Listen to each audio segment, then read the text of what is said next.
জুবিন গাৰ্গৰ মৃত্যুৰ খবৰ ভাহি পৰাৰ পিছতেই সকলোৰে মুখত প্ৰথমে এটা বাক্যই আহিছিলে জুবিন গাৰ্গ আৰু নাই কিন্তু এই কথা কিমান সত্য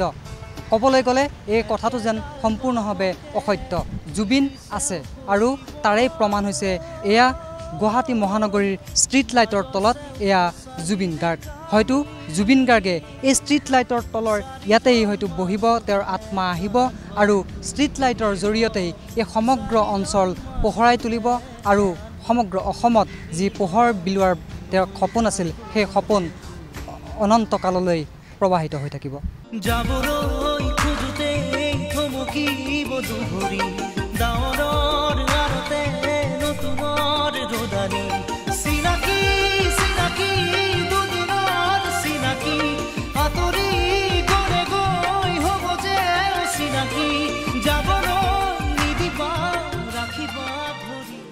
জুবিন গাৰ্গ কায়িকভাৱে আমাৰ পৰা আঁতৰি গৈছে ঠিকেই কিন্তু আমাৰ সপোনবোৰৰ মাজত জুবিন গাৰ্গ নিশ্চয়কৈ আছে তাৰেই প্ৰমাণ হৈছে এয়া মই বৰ্তমান গুৱাহাটী ৰিফাইনেৰীৰ সন্মুখত আছোঁ গুৱাহাটী ৰিফাইনেৰীৰ সন্মুখত এয়া জুবিন গাৰ্গ আৰু আনফালে ইফালেও দেখিব গুৱাহাটী শোধানাগাৰৰ সন্মুখৰ ভাগত এয়া জুবিন গাৰ্গৰ যি সপোন আছিল আত্মনিৰ্ভৰশীল অথবা অৰ্থনৈতিক স্বাধীনতা আৰু সেই অৰ্থনৈতিক স্বাধীনতাৰ সপোন পূৰণ কৰা অন্যতম নিদৰ্শন হৈছে গুৱাহাটী মহানগৰীৰ এই শোধানাগাৰটো আৰু এই শোধানাগাৰৰ পৰাই জুবিন গাৰ্গে হয়তো দেখা সপোন পূৰণ হ'ব আৰু এনেদৰেই সমগ্ৰ যিসমূহ অৰ্থনৈতিক সমল আছে সেই সমলসমূহৰ জৰিয়তে অসমৰ যি অৰ্থনৈতিক স্বাধীনতা সেই অৰ্থনৈতিক স্বাধীনতা পূৰণ হোৱা সকলোবোৰ দৃশ্য ইয়াৰ পৰাই তেওঁ চাই থাকিব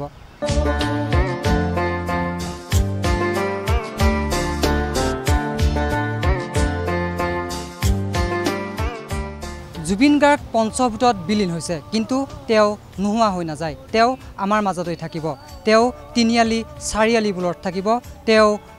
তিনিআলি চাৰিআলিত যিসমূহ আড্ডা আছিলে সেইসমূহ আড্ডাৰ মাজত থাকিব যেনেকৈ এই তিনিআলিটোৰ কাষত তেওঁ বৰ্তমান এনেধৰণে আছে ঠিক তেনেদৰে অনন্তকাললৈ অসমৰ চুকে কোণে যিসমূহ তিনিআলি চাৰিআলি আছে সেইসমূহ তিনিআলি চাৰিআলিত তেওঁ ঘূৰি ফুৰিব আৰু অজস্ৰ ডেকাক তেওঁ আদৰ্শৰে অনুপ্ৰাণিত কৰিব তো জুবিনদাৰ কাৰণে আমি জান প্ৰাণ দিব আৰু সেইটোৱে আৰু বহুত ভাল পাওঁ মনেদি ভাল পাওঁ আজি নাই কিন্তু আমাৰ কাৰণে জীয়াই আছে জুবিনদা সেইটোৱে আৰু জয় জুবিনদা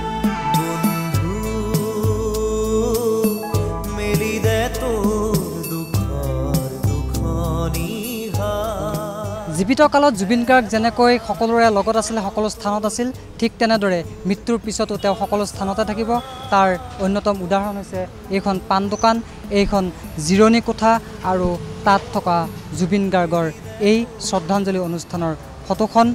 অৰ্থাৎ তেওঁ যি পাণ দোকানী হওক ক্ষুদ্ৰ ব্যৱসায়ী হওক তেওঁলোকৰ ওচৰত গৈ ভাল পাইছিলে আৰু মৃত্যুৰ পিছতো হয়তো তেওঁৰ আত্মাই এই ক্ষুদ্ৰ ব্যৱসায়ীসকলক লগ কৰিবলৈ আহিব সাক্ষাৎ কৰিবলৈ আহিব তেওঁলোকৰ সৈতে গোপনে কথা পাতিব আৰু তেওঁ এনেদৰে পথত মুকলিভাৱে জিৰণি চৰাত বহি বা তেওঁ কথা পাতি ভাল পাইছিলে হয়তো এইসমূহ জিৰণি চৰালৈকেও তেওঁ আহিব আৰু তেওঁৰ যিসমূহ গীত সেই গীতসমূহ ইয়াতে বিৰাজমান হৈ থাকিব তেওঁৰ অনুৰাগীৰ মাজত তেওঁৰ গীত শুনিব অনুৰাগী ক্ষুদ্ৰ ব্যৱসায়ী বা গ্ৰাহকসকলে আমিতো ভালেই পাইছিলোঁ কিন্তু বেয়া লাগিছে তেওঁ ঢুকোৱাৰ কাৰণে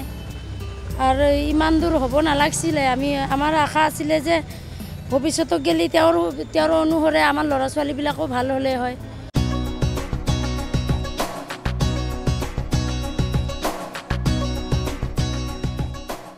জুবিন গাৰ্গ নাথাকিব নকত জুবিন গাৰ্গ অলিয়ে গলিয়ে প্ৰতিটো প্ৰান্তত বিৰাজমান হৈ থাকিব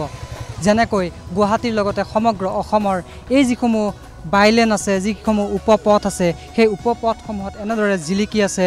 জুবিন গাৰ্গ আনহাতে এইসমূহ পথ উপপথ প্ৰতিটো গলিত বিৰাজমান হৈ আছে জুবিন গাৰ্গ এনেকৈ বাৰু অমৰত্ব লাভ নকৰাকৈ থাকিব পাৰিনে